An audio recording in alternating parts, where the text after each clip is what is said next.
ಭೂಸ್ವಾಧೀನ ಪರಿಹಾರ ನೀಡದ ತಾಲೂಕಾಡಳಿತ, ಕೋರ್ಟ್ ಆದೇಶದ ಮೇರೆಗೆ ಎಸಿ ಕಾರು ಜಪ್ತಿ.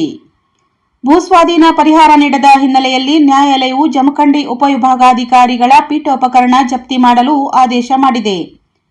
ನ್ಯಾಯಾಲಯದ ಆದೇಶದ ಮೇರೆಗೆ ನ್ಯಾಯವಾದಿ ಎಲ್ಎನ್ ಸುನಗದ್ ಉಪವಿಭಾಗಾಧಿಕಾರಿ ಶ್ವೇತಾ ಬೀಡಿಕರ್ ಅವರು ಓಡಾಡುವ ವಾಹನವನ್ನು ಜಪ್ತಿ ಮಾಡಿದ್ದಾರೆ.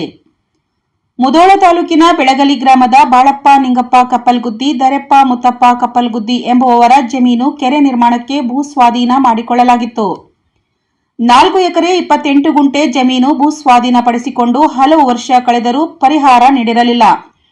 ಈ ಬಗ್ಗೆ ಹಿರಿಯ ದಿವಾಣಿ ನ್ಯಾಯಾಲಯದಲ್ಲಿ ಸಂತ್ರಸ್ತ ಬಾಳಪ್ಪ ನಿಂಗಪ್ಪ ಕಪ್ಪಲ್ಗುದ್ದಿ, ದರೆಪ್ಪ ಮುತ್ತಪ್ಪ ಕಪ್ಪಲ್ಗುದ್ದಿ ಅವರು ಪ್ರಶ್ನೆ ಮಾಡಿದ್ದರು.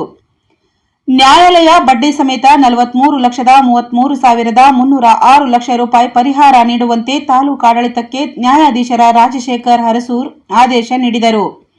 ಆದರೆ ಇದುವರೆಗೂ ಪರಿಹಾರ ನೀಡದ ಹಿನ್ನೆಲೆಯಲ್ಲಿ ಉಪವಿಭಾಗಾಧಿಕಾರಿಗಳ ಕಚೇರಿಯ ಚರಾಸ್ತಿ ಮುಟ್ಟುಗೋಲು ಹಾಕಿಕೊಳ್ಳಲು ಕೋರ್ಟ್ ಆದೇಶ ನೀಡಿದೆ.